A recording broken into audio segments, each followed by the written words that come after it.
biggest games in Iowa State history as the Cyclones, ranked for the first time in 12 years, take on number 4 TCU in a battle for first place in the Big 12.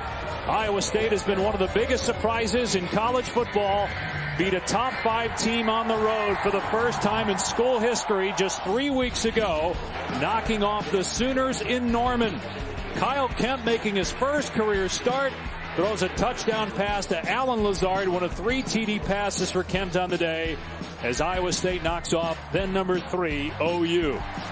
Iowa State's won 3 straight, including last week at Texas Tech. Kyle Kemp had 3 more touchdown passes in that game, and today they welcome TCU, which is 7-0 and 4-0 in the Big 12. And hi, everybody, alongside Greg McElroy and Dave Pasch. We'll get to Tom Luganville in a minute. So how has Iowa State done it? Well, they don't beat themselves. No lost fumbles this year. They rarely turn it over. One of the least penalized teams, too, Greg, in college football. But they're going to have to do more than just doing the little things and not making mistakes to beat a team like TCU. TCU is their biggest challenge so far because of their speed and their athleticism. Also the development of their quarterback. Kenny Hill, in his senior year, is a completely different player. Of course, we remember him not that long ago at Texas A&M, and then last year at TCU. Really an up and down season. A lot of mistakes. Much more comfortable, though. You see that completion percentage and the accuracy off the charts compared to where it was a year ago. And those numbers also help with a strong running game. He's got 2 pretty guys to hand it to in the backfield. Yeah, this is not the air raid system that we traditionally know. This is an offense that really leans on the run game. They have a 2-headed monster at running back in Kyle Hicks and Darius Anderson, both of which are elite, especially compared to their Big 12 cohorts. And here comes the Clones.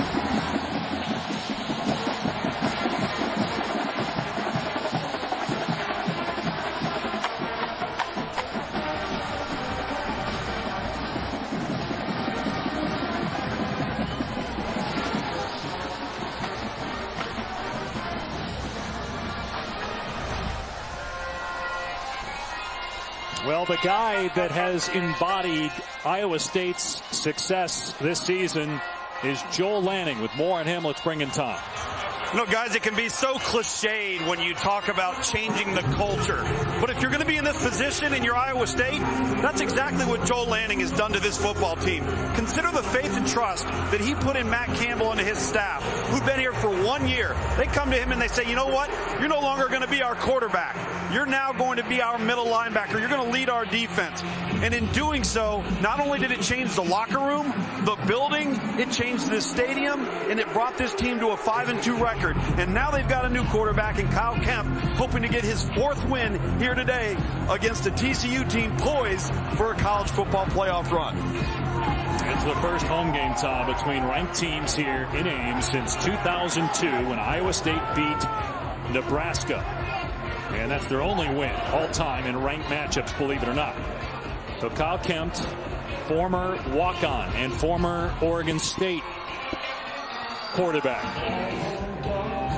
If TCU wins, it'll be its 4th 8-0 start in the last 9 years, and Iowa State trying to get bowl eligible for the first time in 5 seasons.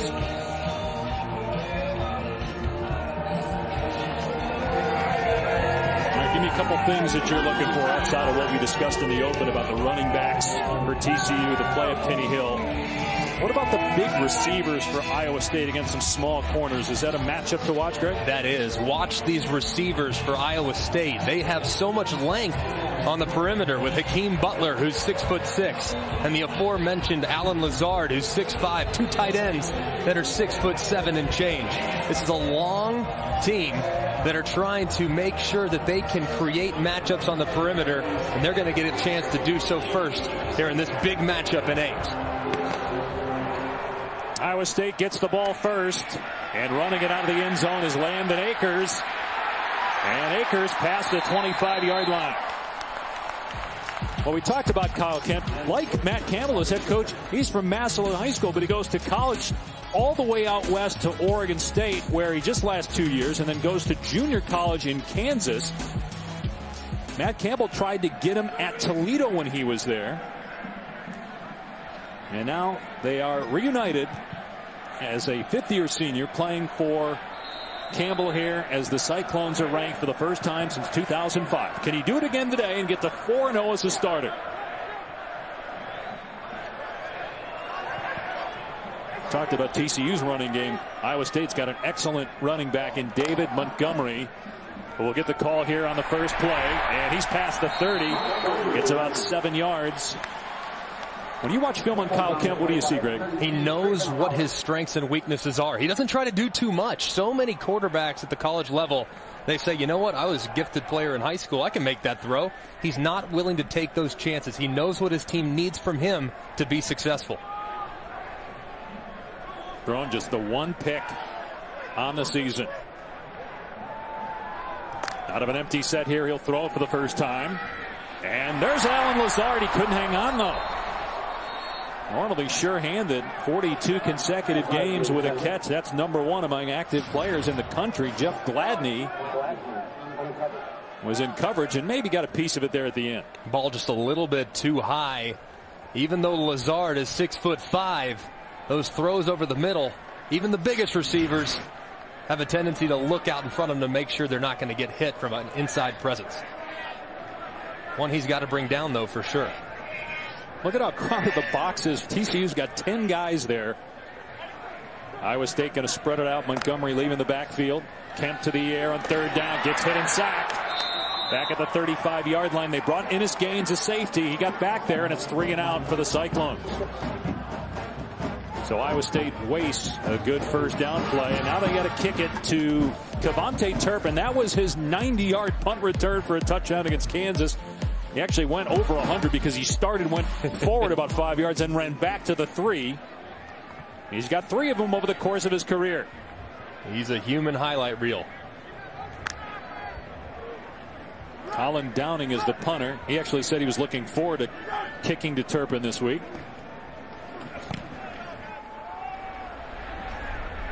Excellent punt and the fair catch around the 31. Let's check in with Chris Cotter in the studio.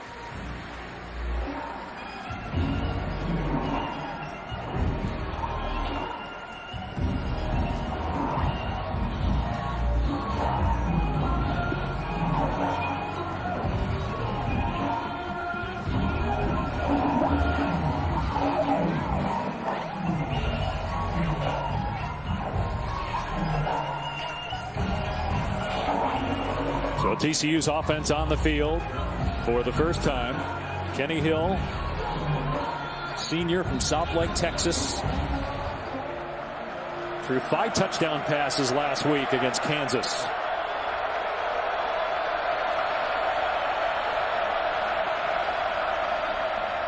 Going to hand it off to Kyle Hicks.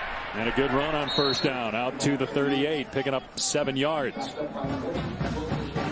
Kenny Hill has such a good command of this offense. Very confident young man that's playing at a very high level. Hill off play action, looking downfield, going to take a shot, and it's overthrown, incomplete. He was trying to hit Taj Williams. So it's 3rd and long. TCU, though, is #1 in college football in 3rd down conversions. But they're normally in 3rd and short because we don't see Kenny Hill taking a lot of shots down the field. He's very aware of how to get back on track when their early downs set them behind the sticks and off rhythm. Now in a 3rd and 13 with the crowd coming alive, it's a very difficult spot on the road.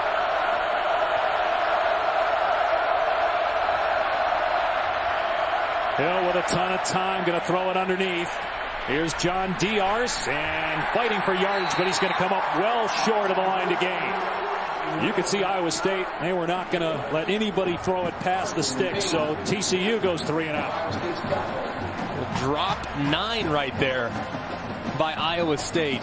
They love to drop deep and rally up and make the tackle. This Iowa State defense has been so improved from a tackling standpoint at every single level. Right there, they trusted their defenders to bring the guy down in open space. Adam Nunez to punt. Trevor Ryan fields it on the 15 and signal for the fair catch. Second possession for Iowa State, starting on the 15-yard line.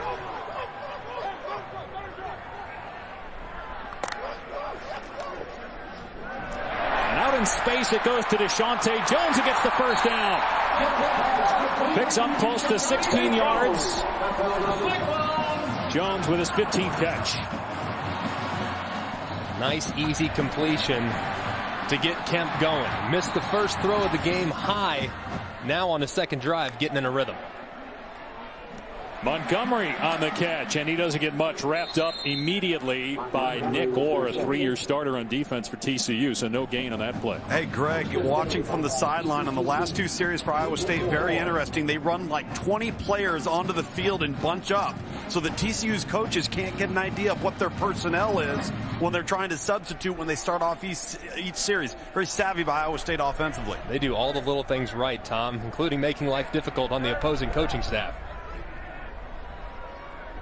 Their 2nd and 10 as Kemp now changing things up. Again, just his 4th start at quarterback for Iowa State. And he checked into a run. Montgomery breaking free. And Montgomery able to get the first down to the 41-yard line.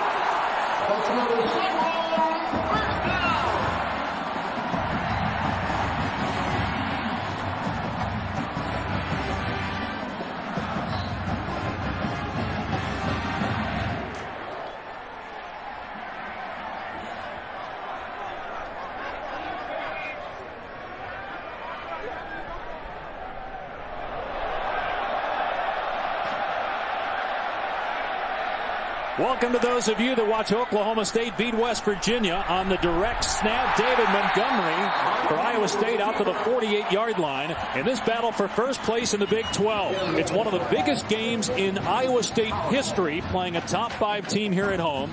The Cyclones a win away from being bowl eligible for the first time in 5 years. TCU looking to go to 8-0. If Iowa State wins, we could have a 4-way tie atop the Big 12 with Oklahoma State. Oklahoma playing tonight against Texas Tech on ABC. And TCU trying to avoid its first loss of the season. Iowa State has won 3 in a row, beat Oklahoma 3 weeks ago. They've done it by not turning the ball over, not hurting themselves.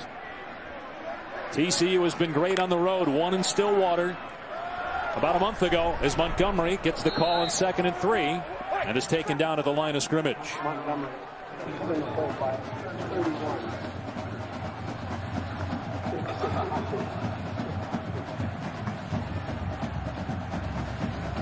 There's Matt Campbell in his 2nd year as head coach for Iowa State. Just 3 wins last year. Already 5-2 record this season. Temperature about 40 degrees at kickoff and sunny skies. We thought we'd have snow and overcast skies coming into the game. On 3rd down, it's caught for a first down by Allen Lazard. That's now 43 straight games with a catch, the longest active streak in college football. Allen Lazard is so big on these post-up routes. It's just a hitch. I mean, but you see that left arm of Lazard push the defender by, and you see how far Gladney's pushed up field for the easy completion. Kemp off play action, gets hit, the ball floats in the air, Lazard catches up to it though. Pulled in at the 17-yard line for 22 yards. He's their go-to guy at the game-winning touchdown in Norman against the Sooners. Not exactly the way you draw it up, with Kemp getting hit as the ball's released and it floating up to the awaiting arms of Lazard. Did he get underneath it? By that angle, it looks like he did. Iowa State in the red zone against the TCU defense that gave up just 21 yards against Kansas last week. A Big 12 record. TCU giving up more than that on this drive, but Montgomery unable to get anything here. No gain on the play. Ty Summers in there first for the Frogs. Greg, a lot of different looks so far from Iowa State. I'm standing next to Gary Patterson right here, and he's trying to get his team to line up and calm down. Wants them to show a little sprinkled in something and then back out of it, but they're doing it too quickly. Wants his team to slow down on defense and settle in. Giving up 68 yards, Tom, on this drive. 2nd and 10. Kemp with time into the end zone. Caught. Touchdown, Matthew Eaton, and the Clones strike first.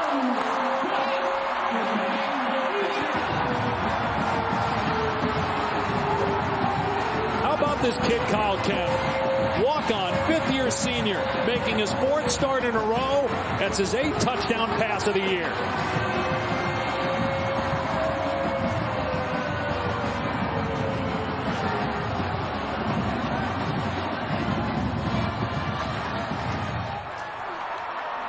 One of the great stories in college football. A guy that bounced around. Nobody wanted him. He was at Oregon State for 2 years, then junior college. He steps in for Jacob Park, who goes on personal leave. Kemp was at 1.4 string in the depth chart, but he's the guy now. It might be the biggest game in more than a decade in Ames, Iowa. But Kyle Kemp and his receivers making it look easy. Business as usual in Ames. Clones lead.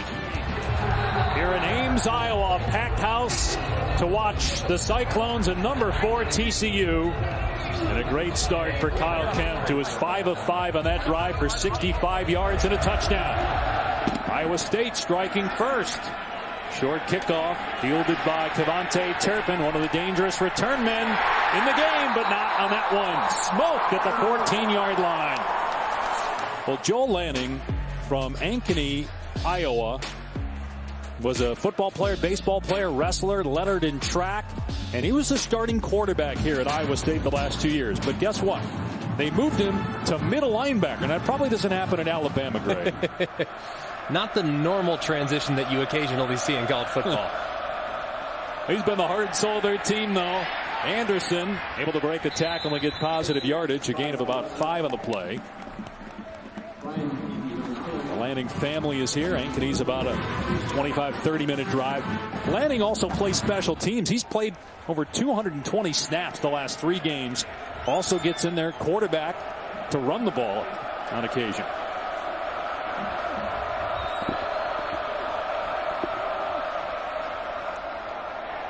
Anderson going to bring up third and about 3.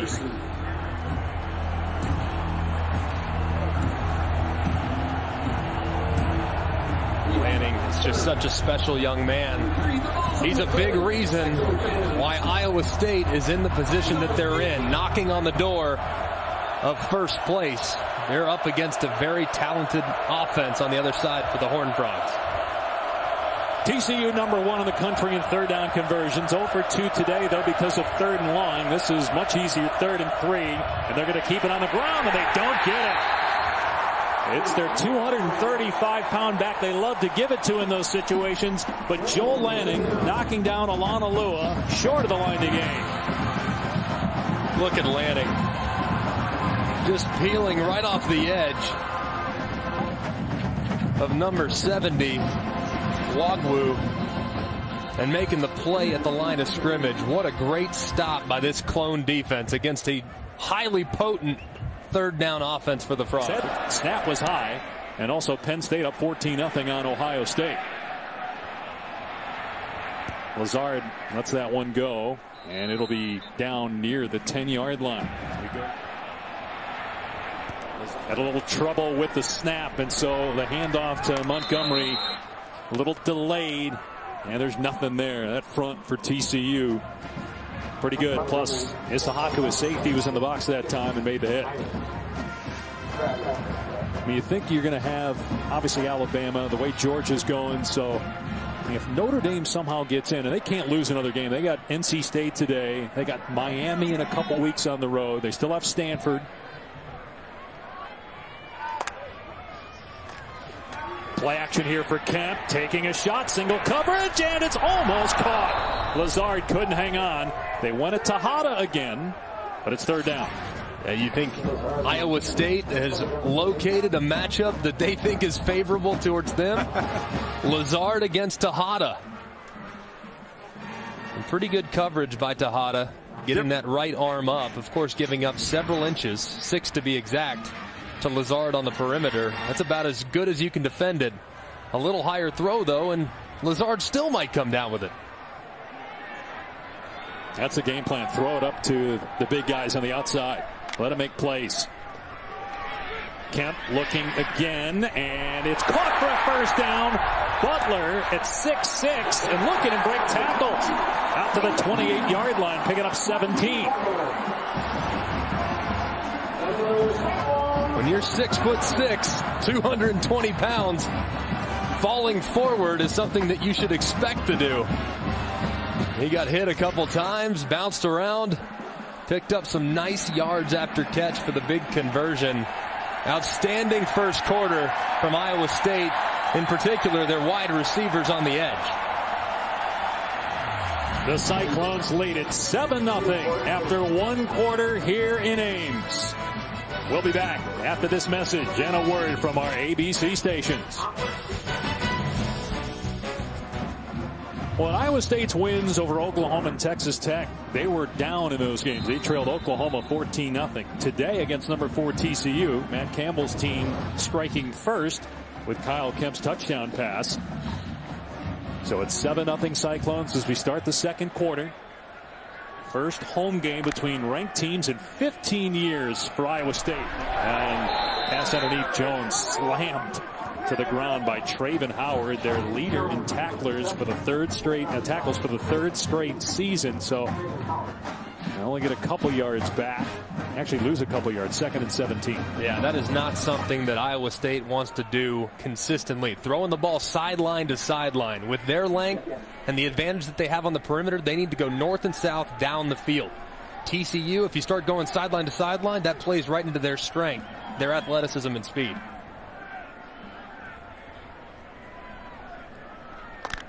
Kyle Kemp at quarterback, making his 4th start. Underneath to Montgomery. And Montgomery went underneath the TCU player and gets to the 41. So about 5 yards there. Traven Howard missed the tackle.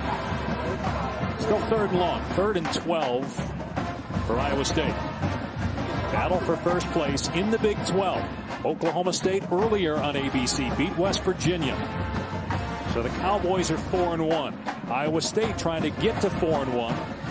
If they can knock off TCU in the first game in Ames between ranked teams in 15 years. And that was their only win as a ranked team against another ranked team in school history. Ball knocked away by Summers on 3rd down. Montgomery would have been well short of the first down. And the punt team will come on, we think. They went for it earlier on this drive, but not here. Not on 4th and 11. No, a little different than 4th and about 1.5 yards. But another opportunity for Iowa State to play the field position game. Now, they are kicking it to one of the most explosive returners in college football, and their punter hasn't exactly been lights out today, but playing field position is huge for them. Yeah, Downing's last punt was not good. They were trying to pin TCU inside the 10. Now this one a little bit better. 41 yards in the air. Sonny Cumbie, the offensive coordinator, calls the plays for the Horned Frogs, and he was telling us yesterday Kenny Hill has matured so much. Everybody knows about the Trill Hill days at A&M and what happened after that and how it didn't work out there. Came to TCU. Last year turned the ball over a lot. He has not made mistakes, though, this year. That's how TCU is undefeated, playing so well on offense. Hicks able to keep his feet on 1st and 15. That's an excellent run.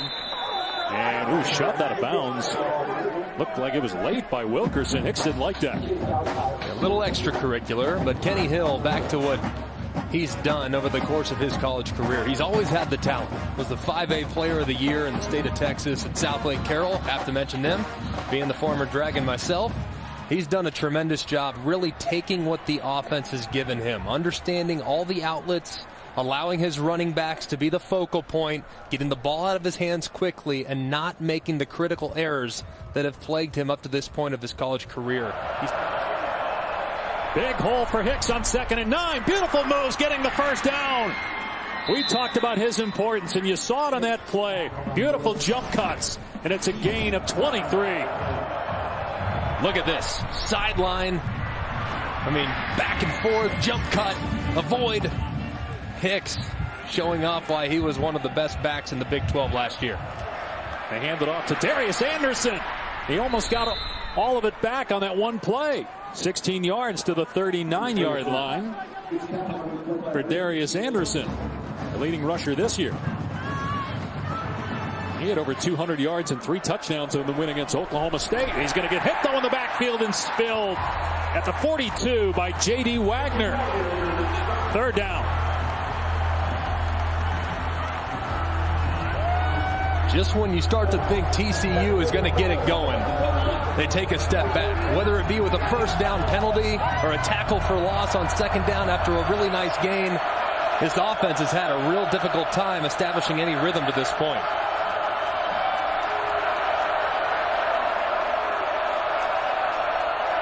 Expect a short underneath passing game here. Instead, it's a quarterback draw. He'll lose his yardage again. Marcel Spears is there.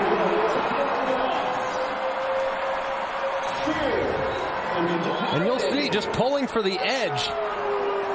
And they just completely don't account for Spears.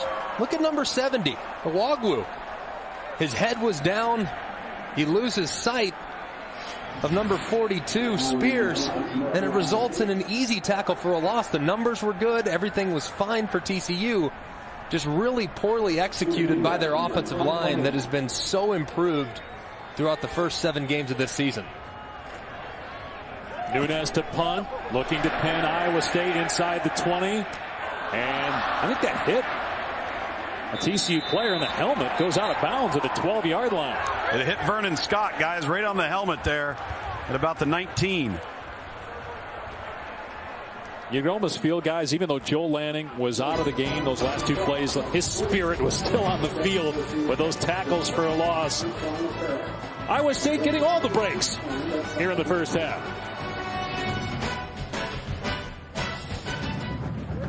TCU undefeated and ranked number 4 in the country, but down 7-0. Kenny Hill has been ineffective compared to his counterpart Kyle Kemp. He's thrown for over 100 yards and a touchdown here in the first half.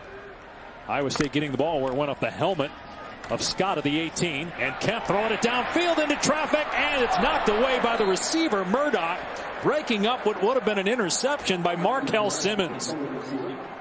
Wow, Simmons is going to want to make a play on this, and would 9 times out of 10. But a good job, obviously, by Murdoch, putting his arms up and breaking up the pass. Playing a little defense by the wide receiver. Missed opportunity there for Simmons and this TCU defense. We talk again about Iowa State doing all the little things. That's it right there. Smart play by Murdoch, a senior. Recognize that, hey, that's going to get picked, and break it up. Montgomery getting the call. He gets thumped at the 20 by Collier. Here's Cassidy in the studio.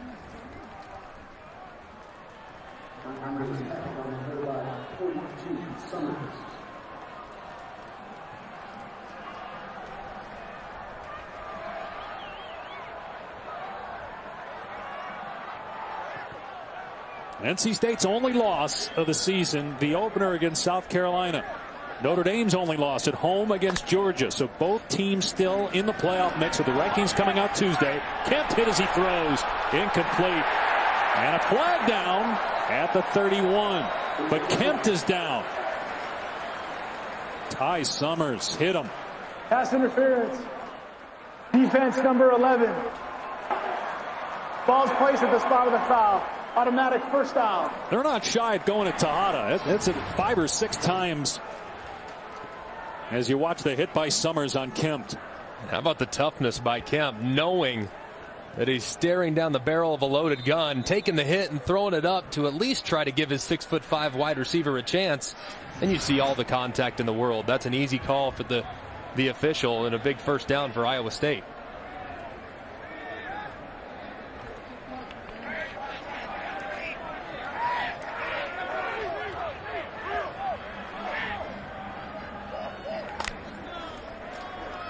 Kemp will hand it off to David Montgomery, who had 28 rushes last week. Ball may hit the ground there, but it was recovered by Iowa State. Greg, Dave, just looking at this matchup with Tejada and Alan Lazard, this is the first time you see Lazard at the bottom of your screen that they haven't actually matched up 11 with 5. So now they got a bigger body here towards the field versus number 5. That matchup, they've gone to an awful lot here in the first half. Yeah, you can see that matchup that Lugs is referring to down here with Gladney, who's an 1.5 inches taller than Tejada. Pulled in for a first down to the 45-yard line by Marchie Murdoch. Gain of 13 for Iowa State near midfield now. Might feel Like TCU had the perfect call there, and they did. They had a guy dropping right underneath the curl. Good throw. Kemp throwing it downfield, got a man, incomplete. Went for Murdoch again, just overthrew him. That might have been 6. Oh man, this is one that Kemp is going to want to have back. You can see Tejada falling for the little stutter go. As Murdoch released inside and had nothing but green grass in front of him. Just a little bit more air underneath it, and that's likely a touchdown for Kemp and the Clones. What's the adjustment for TCU if there is one, because Tejada's really struggling? They've done a good job stopping the run. They need to get these safeties now involved in the downfield pass game. Iowa State running it. Montgomery slipping tackles and able to keep his balance. Montgomery still going. Look at this guy. Won't be denied. Picks up 14 hard-earned rushing yards. Wow, that was such a great run. Spinning, breaking tackles, breaking to the outside, finishing. That run checked all the boxes. Second leading rusher in the Big 12. Ty Summers says, you're not getting out of there this time. Trips him up at the 35, a 3-yard run. And Greg, it's runs like that that are not going to allow TCU to back the safeties off and get them involved in the passing game, because they're going to want to cheat up an extra defender in the box if Iowa State's able to hand the ball off and run the football as they desire, which puts more pressure on those perimeter players versus these big, long targets. Nobody has forced more missed tackles than David Montgomery, a sophomore from Cincinnati. For Iowa State. On 2nd and 7, here's Kemp to the air. Going to take another shot at Tejada. It's caught inside the 10. Lazard, 1st and goal. Iowa State. It's got to be so demoralizing for a corner. You're in good position. You time the jump right, and you just have a 6'5" target that brings it in. Montgomery knocked down. Bradley on the tackle. On Sheldon Croney, who got the call that time on 1st and goal from the 5, so he gets a yard. How about the ball placement, Greg? I mean, that time he did exactly what he needed to do, up high to the outside and get the shoulders square and go up for Alan Lazard. And they love those matchups on the perimeter, but this is where TCU gets really good. Outstanding red zone team defensively. And Montgomery back in at running back here for 2nd and goal.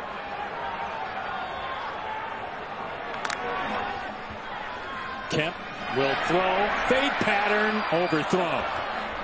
Why not? You got a guy 6'6" and Hakeem Butler. Throw it up there, but TCU had 2 guys defending. Butler looked to the sideline as if to say, do it again. I want another shot. Yeah. Don't ask for it again, young man. You had double coverage there. Not the best decision from Kemp. But right here, you have to try to identify the best matchup that you have on the field. And to this point, the best matchup has been with number 5 at the top, Alan Lazard against Ranthony Tejada. 3rd and goal from inside the 5-yard line. Kemp, end zone, and it's caught by Butler. Is he in? Yes, he is. Touchdown, Cyclone. The big guy said, give it to me again. I'll come through. And he did. 13-0.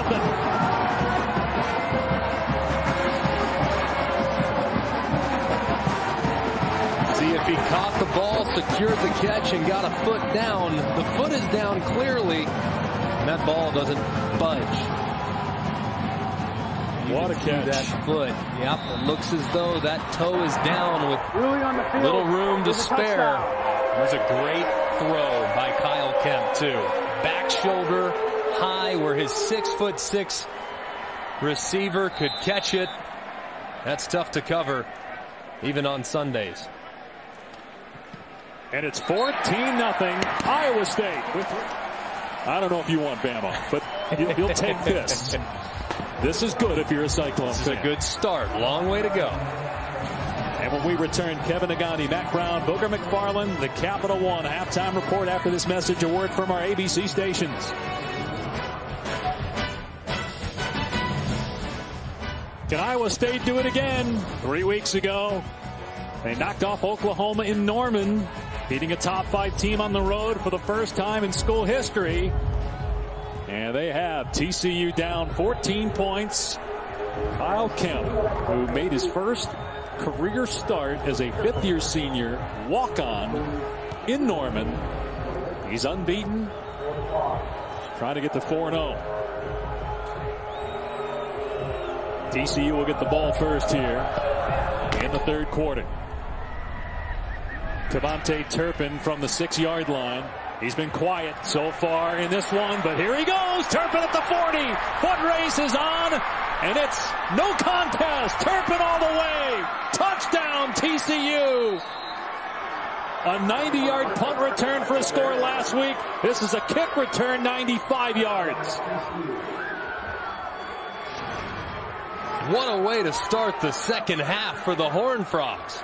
Turpin hesitating, and then you could see there is no chance of bringing him down once he makes that second cut.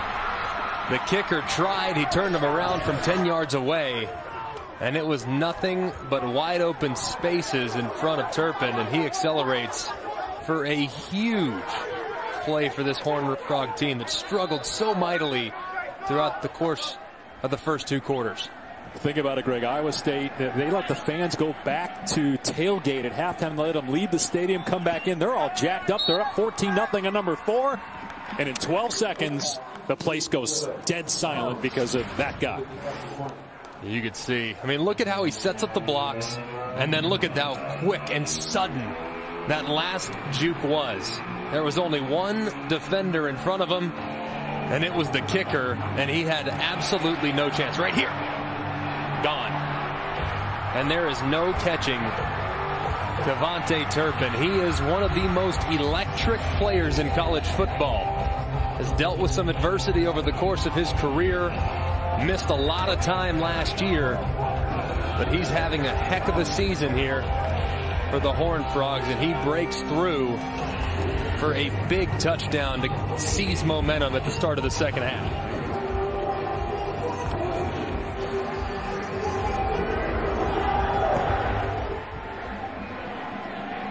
Now Akers will get a turn. He didn't have the speed of Turpin. And he's stacked up at the 23-yard line. So we're going to come on and talk about, okay, how does TCU adjust and get momentum back? Right. Well, you don't need to worry about it. They got momentum with that big play by Turpin. Yeah, they did. And obviously that's an area where Iowa State has really been outstanding over the last 3 games. Special teams and little things, both of which go awry early because of the speed and the athleticism that TCU has. Clearly they came out. They had a talking to. Gary Patterson, very frustrated with the way things went in the first half and their inability to consistently execute. They're off to a great start here, and let's see if their defense can step up to the challenge after really being exposed for their lack of size throughout the course of the first 30 minutes. You make a great point about doing the little things. I mean, they don't fumble the ball ever. They haven't lost a fumble this year, one of only 2 schools. They're one of the least penalized teams in the country. Montgomery tripped up and then brought down to the 31. Again, fighting for extra yardage, picks up 8. And this place is silent now. Long throw. Ryan on the catch, gets a block and picks up the first down. Murdoch with a nice block there to spring Trevor Ryan. Move the chain. This is a drive, too, for Iowa State that really tests your maturity. Everything went your way in the first half. Played very well on offense and on defense. First thing that happens in the second half is a punch right to the gut. How does this offense respond given the way TCU started the second half?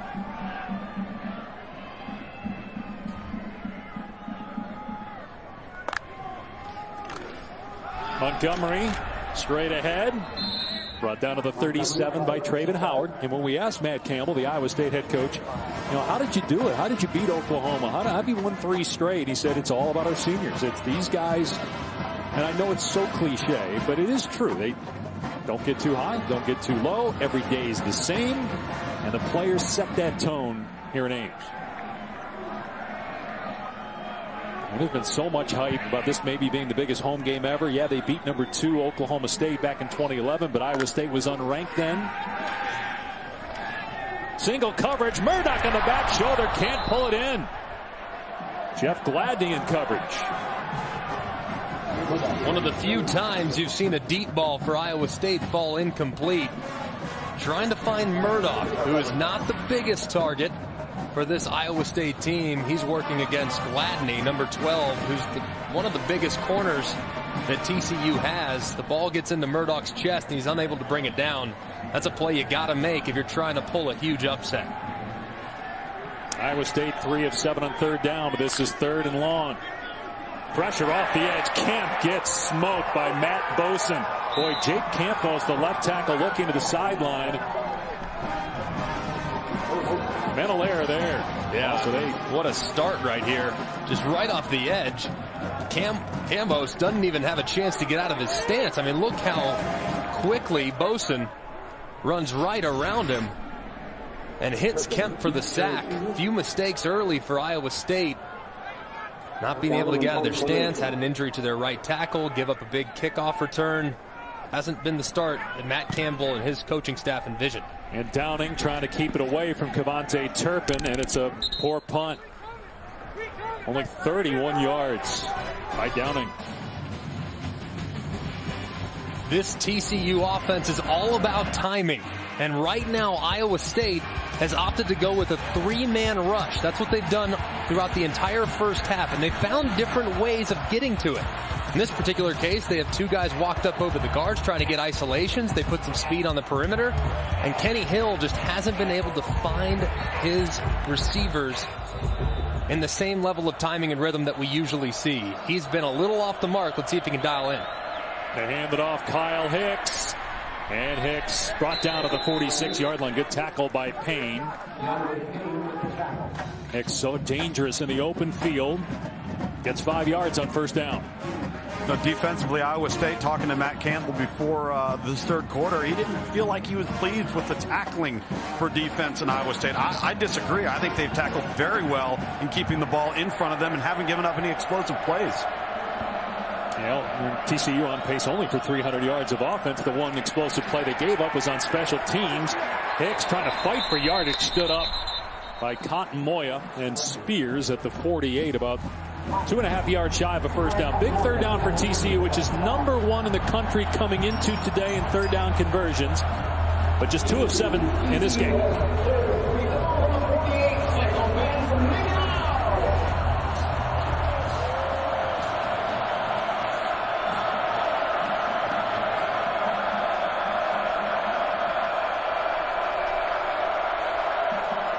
Out of empty, Hill drops the ball. Hill able to fall on it, but they're going to have to punt as they lose 3 yards. Oh, Kenny Hill looking at the defense and being surprised by the snap. If you look at his face mask, he was actually surveying where they were going to be and what holes he might have in the secondary, and that snap came, and it looked like he was a little surprised by it. Now, everybody else got off on the right time. Kenny Hill has to fall on it. As a result, the Frogs are punting. Schloten in the center. And that's a good punt, and the fair catch made by Lazard around the 10, 45-yard punt. No return. Kyle Kemp has been solid today at quarterback for Iowa State. 2 touchdowns, 169 yards through the air. He'll throw it on 1st down. And he takes a shot down the field for Lazard, and it is, looks like it's picked off. No, they say it is picked off by Gladney, who read that beautifully, defending Alan Lazard. And Gladney was on Lazard that time. It was Tejada covering Lazard most of that first half. And so the interception gives TCU the ball at the 43-yard line of Iowa State, with a chance to tie the game on this possession. And that is a huge play from the TCU defense. Given the fact that they struggled so much against the deep ball, now they've made the adjustment. They changed their personnel. And the corner, Gladney, after getting assigned to Lazard, makes a huge play to give the Frogs great field position. Kyle Hicks running the ball. Here comes a penalty marker.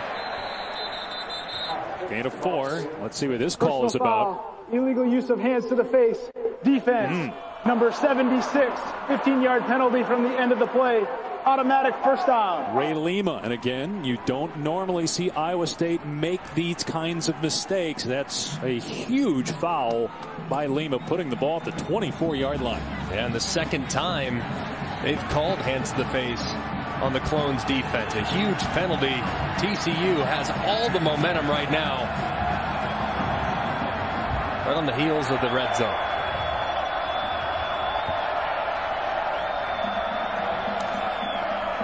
Here comes a reverse to true freshman Jalen Rager.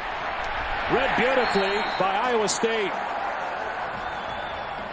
The McEnroe-Alexander transfer from Auburn is there for the Cyclones D. This is such a great play by McEnroe-Alexander. I don't know how he makes it because he has left tackle Noteboom right on top of him.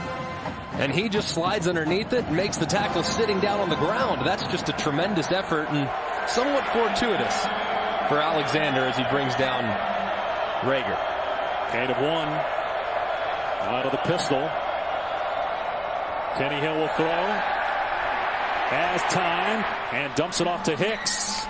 Hicks knocked out of bounds hard, close to the line to gain. They'll spot him short by a yard. It'll be 3rd down for TCU. Well, Matt Campbell told Tom Ludenbill at halftime, we know there's going to be adversity at some point. Maybe he didn't think it would happen this soon, but here it is. 3rd and 1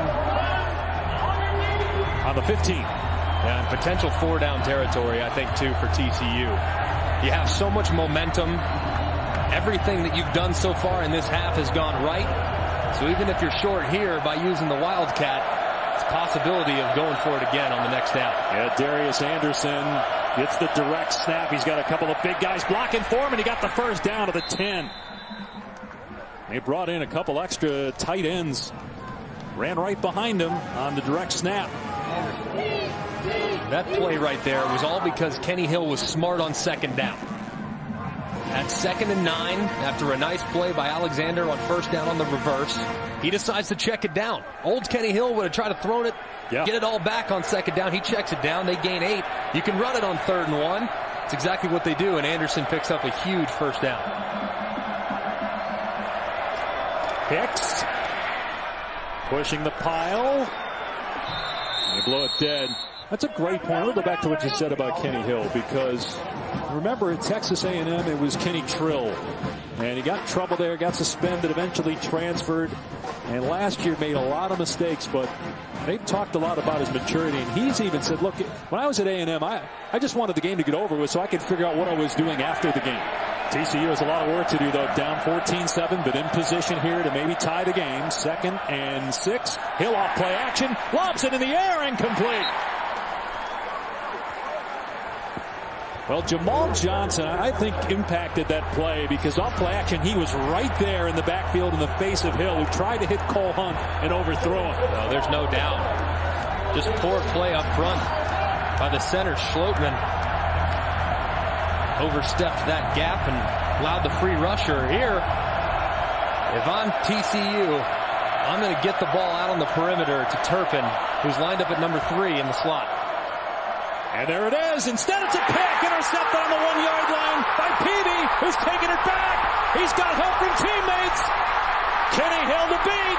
Peavy tracked down from behind by Turpin at the 30-yard line. And the Clones have momentum back.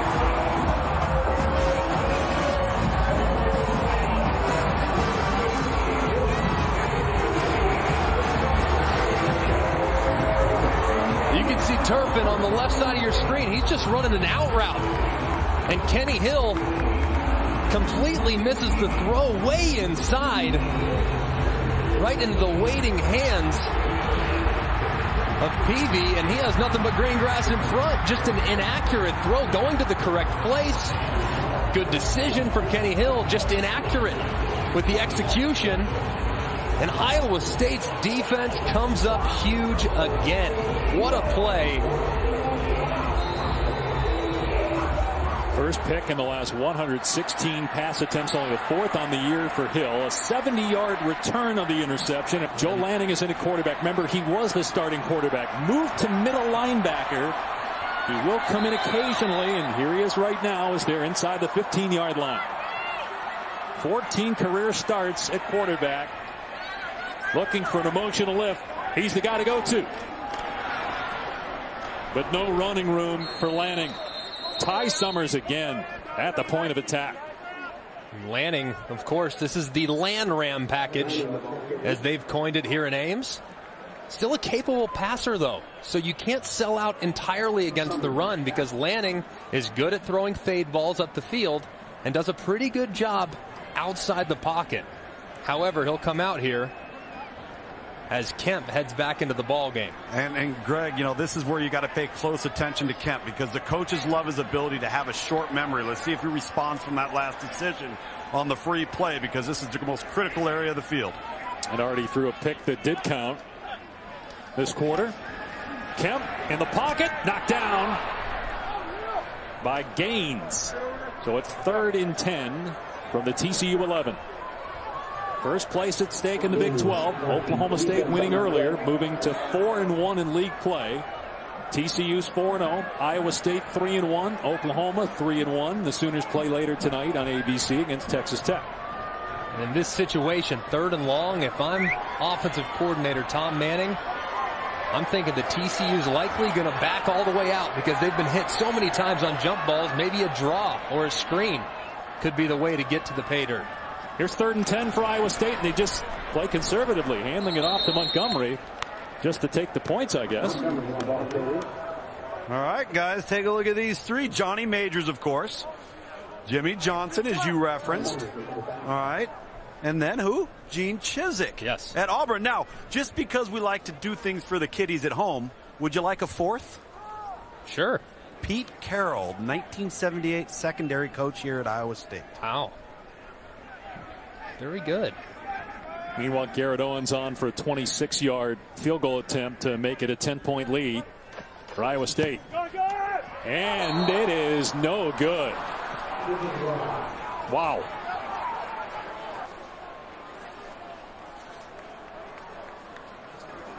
Wow. Now I've seen my driver spray right like this, but I have not seen a field goal that started that looked like it was going to be right down the middle, and then all of a sudden it veers right and it hits the upright, which kicks it even further. And it's not windy, Greg. I mean, it's calm down here right now. Some drama here early in the 3rd quarter here in Ames. Taking over on the 20, TCU. He'll go into work and throws a strike to Diaz. And Diaz, breaking tackles, picks up close to 17. You like that Sonny Cumbie going right back to Kenny Hill saying, go ahead and sling it again. I still have confidence in you. He makes the throw. I love it. That's a get back on track play. When your quarterback makes a mistake, give him something he's confident throwing. Now he's got his confidence back. Kyle Hicks hit at the line of scrimmage and dropped. Marcel Spears.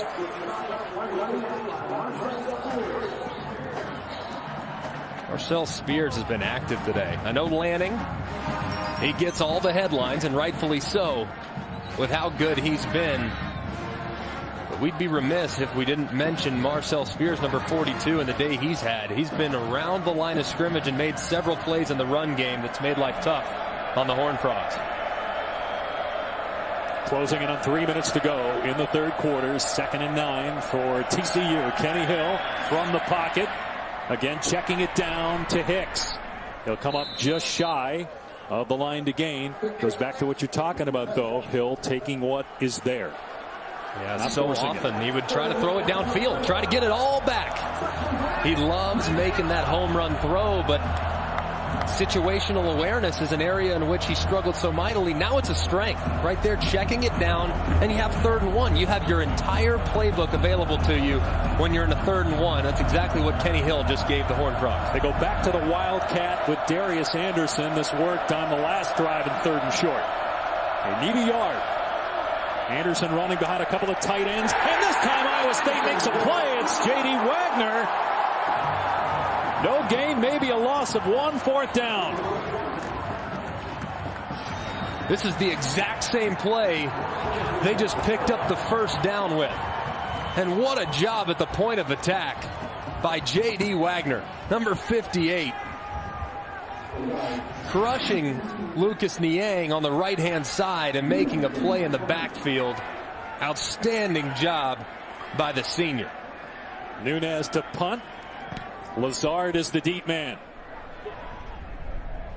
That's a good kick. Fair caught around the 14-yard line.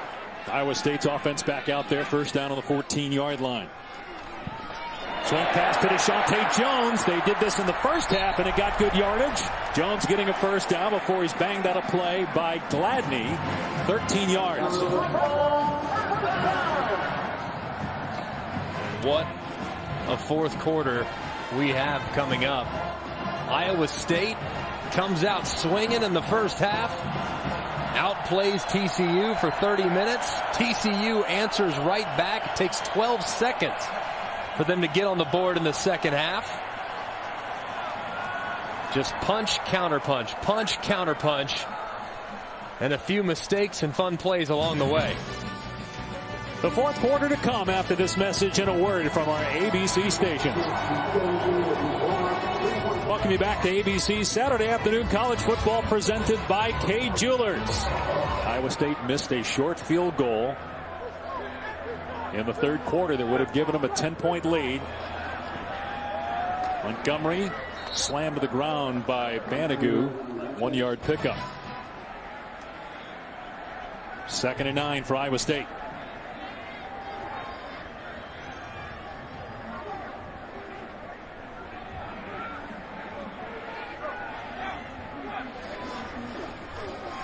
Kemp as Lazard upended close to the first down. Simmons on the stop. He'll be short, so it's 3rd and 1. Going with a little tempo here too. Expect him to run to the right-hand side. They give it to Montgomery, and Ty Summers is there to stand him up. Man, how many plays has Summers made in this game? He's been all over the place on defense. 4th down and a yard. Now, Iowa State went for it on 4th and short around the 40-yard line of the first half. They can't do this here. They got the lead, and they're inside their 30. Fans are actually booing. I don't know if I've ever heard that before. No, this is absolutely the right call. If you're TCU, you go punt safe knowing that it's short, and number 7 Lanning is in there, and he's a good ball carrier. But you have to punt it here. You can't give the ball back potentially to the Frogs on such a short field. Downing has not been good, though, punting the ball. And Turpin is back. Immediately throws up his hand, signaling for the fair catch. That was a very good kick, 45 yards. TCU ball on its 30, down 7 when we return. But the Horned Frogs have the ball, down 7. Darius Anderson cuts it back, breaks a tackle. Anderson past the 40, into Iowa State territory. Scooting out of bounds at the 43-yard line, picking up 31. That's going to be the guy, Darius Anderson. Expect him to continue getting looks in this offense. He's their best offensive playmaker. They'll give it to him again, coming this way. Anderson, first down inside the 30. They are leaning on him up front right now. 14 more yards for Anderson. Where was this in the first half? And they're finally running the stretch zone, too. That's not a play they've run at all to this point. They run it twice now, and look at the results.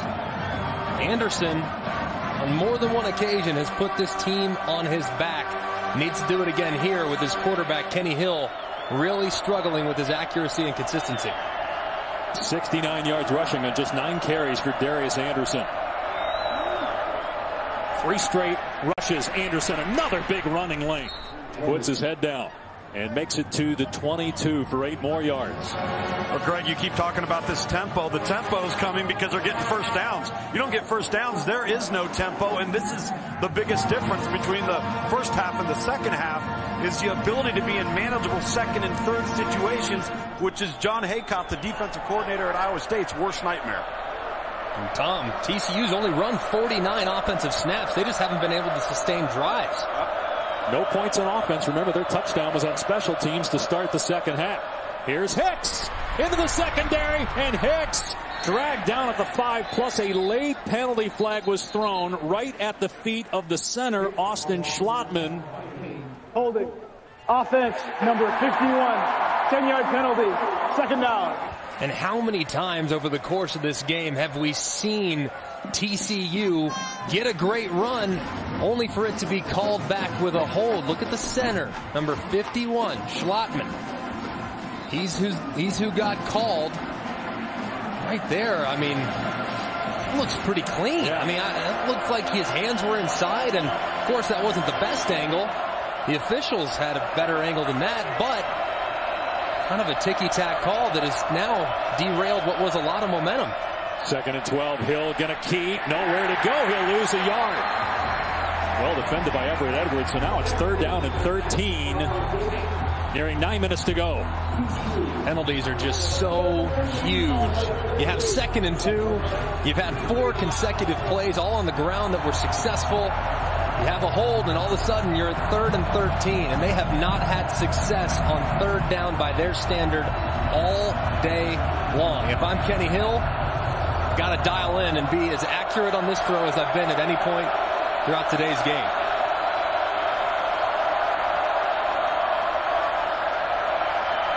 Hill's pass caught, 1st down inside the 20 and down to the 10-yard line. Desmond White inside the 5.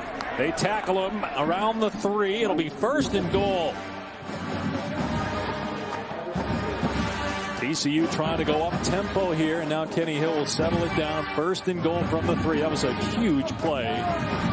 Give Hill credit. Hanging in there, waiting for White to come free. Yeah, and Iowa State dropped a lot of defenders into some of those passing lanes. Kenny Hill found the 5'7" White for a huge conversion. And TCU now bringing in the bigger set, 2 tight ends to try to run the football. They're going to go Wildcat here and bring Alanalua, 235 pounds, in to take the snap. Interesting call here. Alanalua stacked up at the line of scrimmage. There's no mystery to that, fellas. This is Alanalua's bread and butter. Red zone, goal line, and short yardage, but I don't agree with it. Not against a team where you have a decided skill and athleticism advantage against. One thing that Iowa State does a great job of is they're big, they're physical, and they're strong. So why would you bring in a big, physical, strong runner to go against them? I'd go with speed, and I would have number 6 or number 21, Anderson or Hicks, respectively, on the field to run the football. Hicks is back in there with Hill at quarterback on 2nd and goal. Hill going to throw, in trouble, hit, and sacked back at the 11. He fumbled the ball. Recovered by Iowa State. J.D. Wagner comes up with the football. Another red zone turnover by Kenny Hill.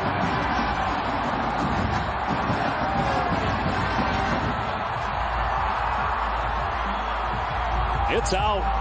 He's on top of an Iowa State player. Willie Harvey knocks it free, along with Jaquan Bailey, who had Hill wrapped up. What a mistake. Can't happen. Absolutely can't happen. Live to play another down. 2nd down.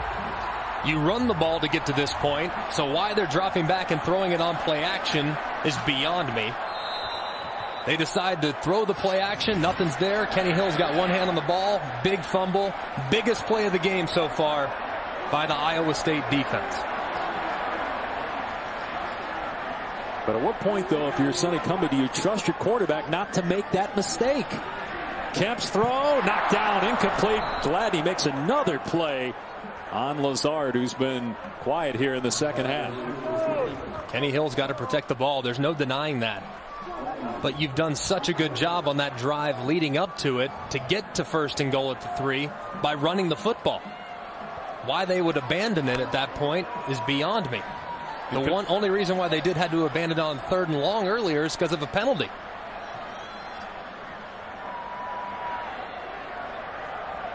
They throw it on 1st down, Iowa State. And Kemp to the air here on 2nd down. Pass behind the receiver, incomplete. Try to hit Butler, so we got 3rd and long. And here it's 14-7 Iowa State. I'm a little surprised the Cyclones come out throwing the ball here. Me too, Dave. You're up 7, momentum. Take some time off the clock maybe. TCU's offense hasn't done anything in this game. They haven't done much on the ground all day, though, and their only way to move the football has been through the air. Lob to Montgomery. Makes a great catch, but he cannot get away from Ennis Gaines. Actually lost yardage on the play. So 4th down, they got a punt near their goal line to Cavante Turpin, who's already got a kick return for a touchdown in this game. 3 punt returns in his career for scores, including last week against Kansas. Again, he scored in 5 different ways this year. Receiving touchdown, rushing touchdown, kick punt, and a passing touchdown. Downing's last punt was good, 45 yards. But the pressure on now having to boot from his own end zone.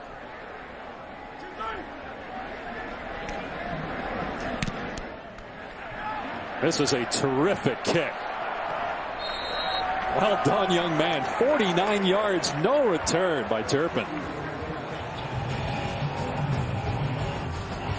Iowa State beat Oklahoma 3 weeks ago. Has the lead here against number 4 TCU. That would double their win total against top 5 teams. They just had 1 coming into the year. And the last team to win against 2 top 5 teams in the same season was LSU back in 2011. And Kenny Hill on the quarterback run. Wrapped up at the 47 by Spears. Only a 2 or 3 yard gain. More coverage of our game. Go to ESPN3 for coaches' press conference and so much more. Tom Luganbill will have interviews. Will we have another upset of a top 5 team? Or will TCU come back and stay unbeaten with Texas looming? And also 2 weeks from today, TCU has to go to Norman. Could have a 4-way tie atop the Big 12 after tonight. 2nd and 18. It's Hicks running right. And a good open field tackle by DeAndre Payne, who's played an excellent game for Iowa State. It's going to be 3rd and long. It's getting to the point, too, where it has to be 4 down territory. You're Sonny Cumbie, the offensive coordinator for TCU.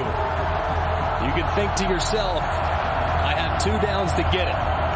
So maybe dial up a play here that can pick me up 10, then come back with a 3rd and very manageable. Well, especially Greg, how long they're taking for this here. You got to think they're in 4 down. Option, pitch to Darius Anderson. Anderson smacked to the ground by Marcel Spears. It is 4th and long. He lost a yard, and now if you're Gary Patterson, how do you handle this? Do you punt it? You're 4th and 13. Or do you say, you know what, we just don't have enough time. We got to go. I think you punt it. Given the way your defense has played in the second half, you punt it here. You hope that you can force a 3 and out. Then give your offense another shot with really good field position. And keep in mind, Iowa State can't run the football, and that's what Gary Patterson's banking on as well. Nunez to punt. And it's short. But it makes a good bounce down to the 9-yard line. 37-yard punt. And they said it was touched by TCU at the 20-yard line, and that's why they spotted it there. It was, Dave, and you know what? Twice we've seen it hit the TCU player in the head, preventing further yardage. Yeah, that hit Garrett Wallow of TCU on the 20. Here's Montgomery. He's bottled up. TCU will let the clock run here, save the timeout. For now, inside 3 minutes to go. You can say what you want about TCU's defense to this point, but in the second half, they have been up to the task. David Montgomery has done nothing to this point.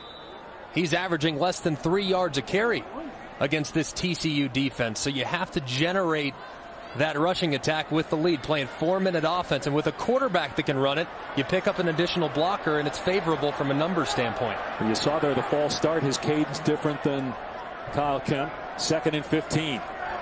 They're really helping TCU stopping the clock. Here's Lanning keeping it, and he gets maybe a yard, brought down by Howard. And now Gary Patterson will call that timeout. Stop the clock with 2:21. Lanning is hurt too. Now think about this. Lanning shaken up He's one of your best players on defense.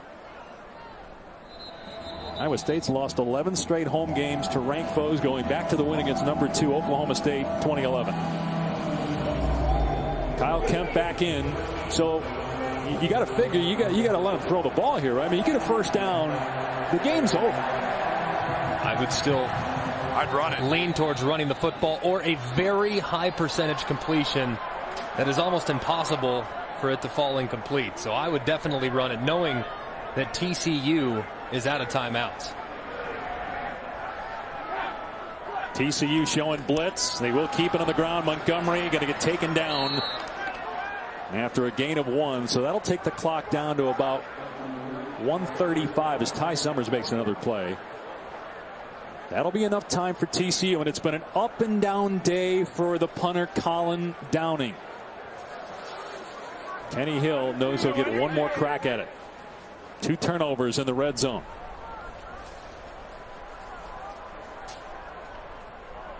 TCU out of timeouts, but Gary Patterson's team will get one more shot. Iowa State has to punt from inside its 10-yard line.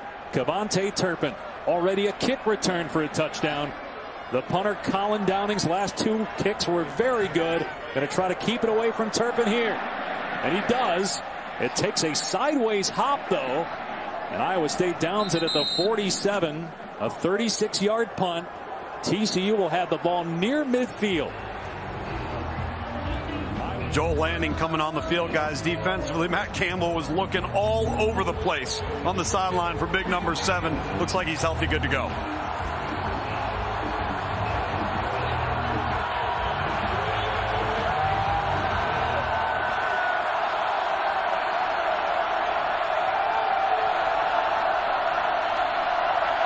Hill with time. It's tipped, incomplete. Deflected by Jaquan Bailey, who dropped into coverage. Great job by Bailey, getting that big left paw up and knocking down that pass, reading Kenny Hill's eyes, which takes him right to the spot.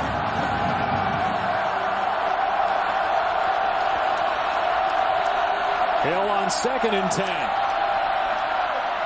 Throws, and it's picked off! Intercepted by Spears!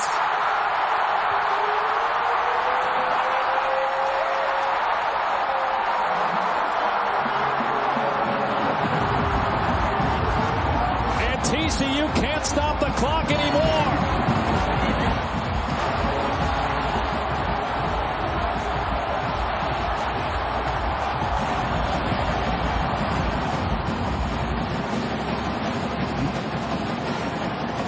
Marcel Spears,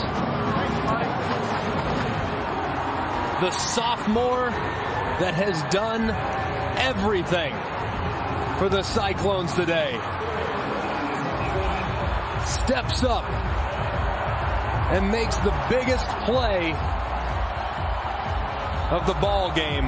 What a job by Marcel Spears, reading the eyes, collapsing on the pass and reeling it in. And the crowd at Ames, they can feel it. 2 knees away from victory, with TCU unable to stop the clock. There's one. Best formation in football. One win in program history against the top 5 team before 2017. In the month of October, 2 wins against top 5 teams for Iowa State. After this snap. Unbelievable. And the talk of Matt Campbell and his future only going to heat up even more after this week. What a coach he is. What a team this is. Cinderella is alive and well in Ames, Iowa. No doubt. They are the new darlings of college football in 2017. They do it again against the top 5 team, knocking off unbeaten TCU as they mob the field here at Jack Trice.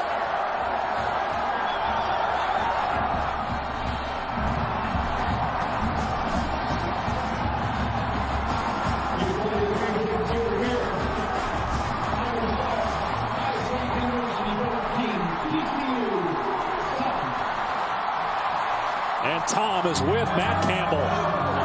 Well, Coach, you said you love the way this football team handles the ebbs and flows of the game, and boy, did you today. How do you describe this feeling right now? Yeah, it's awesome. That's why we came here, to win games like this. And, you know, you look at this stadium, you look at this crowd, and we knew we could do something special here. We're just beginning, but boy, I'm really proud of our kids. How about your defensive effort today? You don't allow an offensive touchdown. Simply remarkable. What do you have to say about those kids? Guts. You know, that goal line stand down there and to be able to create the turnover, gutsy. And Coach Haycock, our defensive staff, couldn't be prouder of those guys. Take a look around real quick, Coach. Just take it in. Take a look around right now. You haven't had this happen here at Jack Trice Stadium. Go enjoy it. I appreciate you. Great. Thanks so much. And Iowa State is tied for first place in the Big 12 at 4-1 with TCU and Oklahoma State. Oklahoma plays Texas Tech tonight. If the Sooners win, they'll be 4-1. And do not rule out the Cyclones winning the conference. They will celebrate all night, all week in Ames. More on ESPN3 after Iowa State does it again. For Greg McElroy, Tom Luganville, I'm Dave Pasch. So long from Ames, Iowa. The Cyclones own this town. 14-7. They beat TCU.